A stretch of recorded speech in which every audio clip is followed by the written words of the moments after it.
안녕하십니까. 인하대학 경영대학 명예교수 이경환입니다. 이번 시간에는 파워순환 패러다임과 완전 기능 경제에서 경제발전과 정부 역할 중에 금융 및 자본시장 정책에 대해서 여러분과 함께 공부하는 시간을 갖기로 하겠습니다.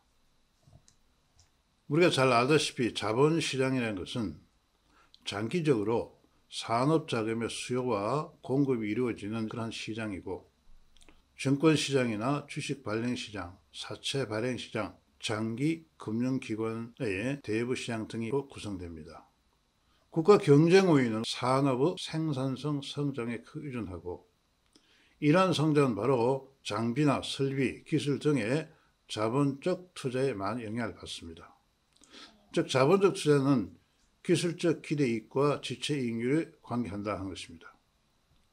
기업의 자본 투자는 자본 공급이나 자본 비용 또는 자본 분배 메커니즘에 의존합니다. 기업의 자금 공급은 저축률과 정부 예산의 규모, 자본의 흐름에 많은 영향을 받고 있습니다. 재정 차입에 대한 정부 지출이 생산성 향상에 기여하지 않을 경우 이자율을 높이고, 이는 제품 가격에 반영되어 인플레이션을 일으킨다고 주장합니다. 일본의 경제적 성공은 분배와 평등과 낮은 수준의 조세율, 낮은 수준의 정부 지출에 크게 의존하였다고 케너스가 설명하고 있습니다. 자본의 효율적인 분배는 바로 국가 경제 성공에 중요한 역할을 하고, 투자자의 유연성이 바로 자본시장의 성공에 필수적이라고 이야기하고 있습니다. 이러한 자본시장의 특성은 바로 국가별로 차이가 있고, 주주, 채권자의 기업 지배 역할을 다르다 하는 것입니다. 그 자본시장 특성이 뭐냐면은 지분 소유자의 정체성이라든가 국가별로 조세 제도라든가 또는 수익률 등이 바로 자본시장의 특성을 결정하고 있습니다. 이런 그 자본시장 구조와 그 제도의 그 일례에 대해서 여러분과 함께 공부하는 시간을 잠시 살펴보기로 하겠습니다. 먼저 독일의 그 재무 시스템은 은행을 중심으로 형성되고 있습니다. 예를 보면은 독일의 대규모 일반은행은 대기업의 지분을 많이 가지고 있으며, 소규모 투자와는 달리 이들의 투자는 장기적으로 하고 있다는 것입니다. 독일 은행들은 지분을 가진 기업에 자금을 대여하고, 단기적 이익의 최대화보다는 계속적인 자금을 대여하고, 배당 안정이 있으며 대규모 주식 소유를 통해 기업의 의사결정에 참여하고, 기업 경영에 대한 자세한 정보를 획득하게 한다는 것입니다. 또한 주요 경제국 중에 일본의 예를 보면 일본의 금융제도는 산업과 긴밀한 유대로 특징되고 있다 합니다.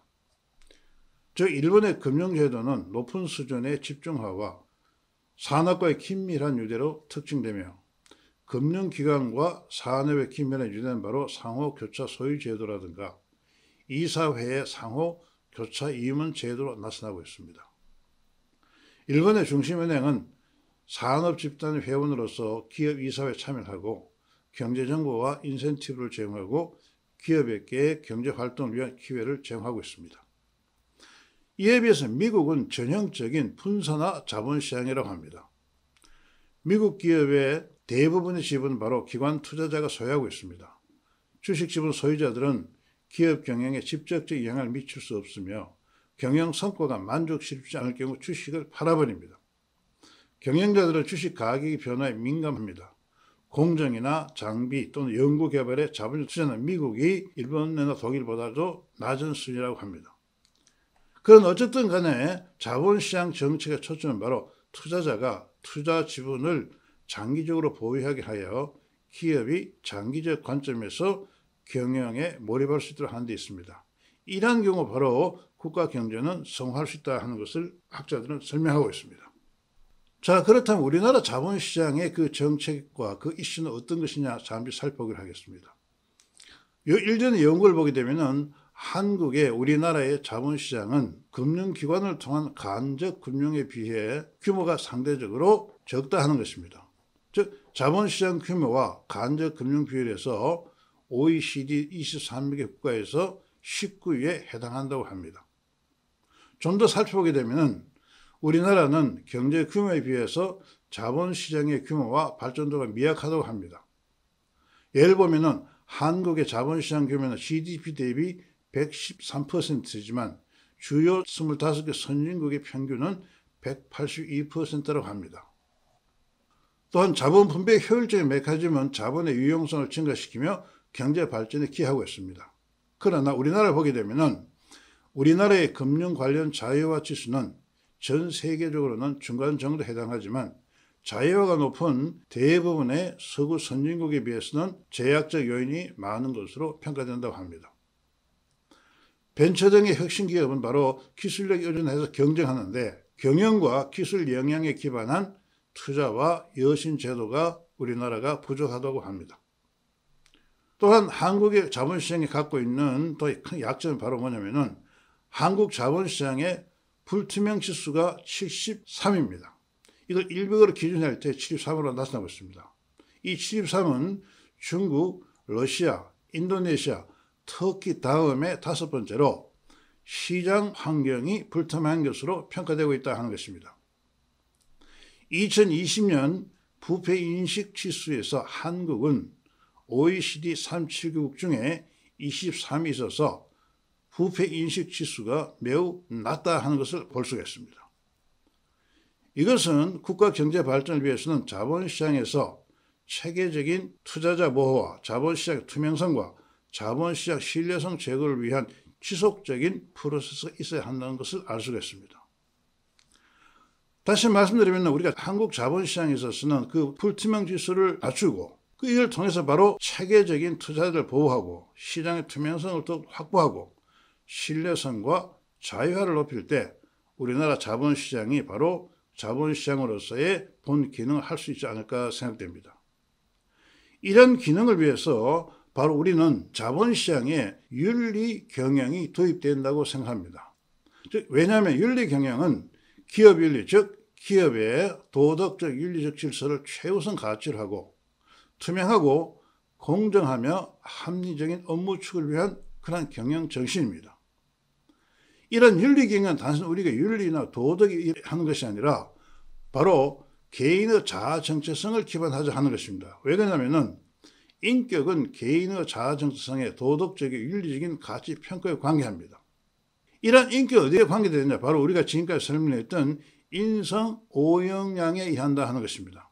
즉 인성 오역량은 바로 선천적인 것으로서 자아 정체성을 자율적으로 만들어내어 인격을 형성하고 윤리 경영의 기반을 제공한다 하는 것입니다. 다시 말씀드리면 인성 오역량의 정체성으로 기반한 이런 윤리 경영은 바로 개인의 인격을 형성하고 이것이 바로 윤리 경영의 기반을 만들어낸다 하는 것입니다.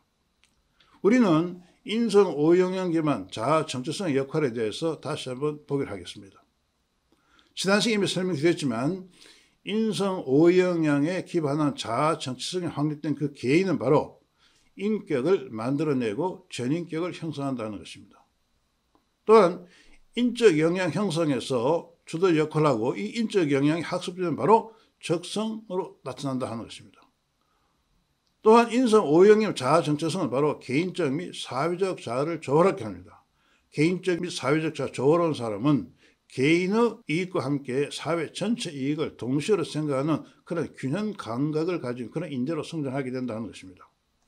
완전 자아실의 행동을 이끌어내고 개인의 비전을 만들어냅니다. 즉 윤리 경영에 대한 비전을 갖게 된다 하는 것이죠.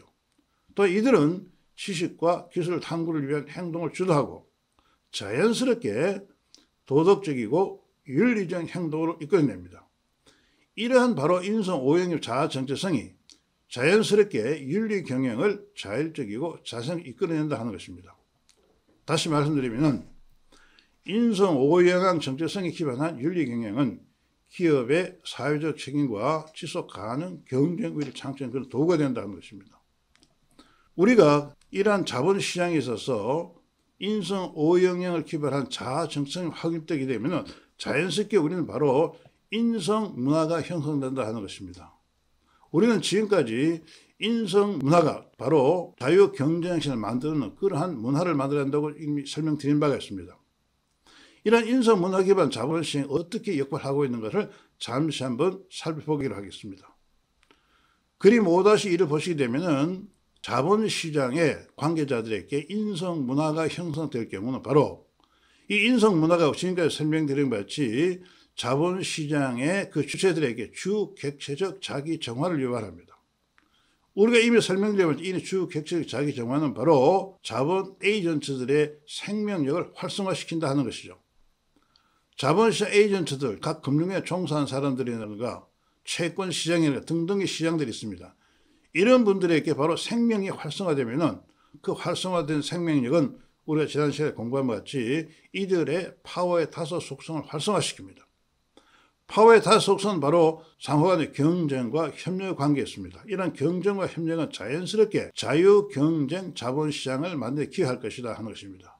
이 경우 우리가 자유경쟁 자본시장의 바로 강점과 약점을 학습하게 되면은 이런 학습의 내용의 스키마가 형성되고 파워 속성과 결합해서 자유경쟁 자본시장이 형성된다 하는 것입니다.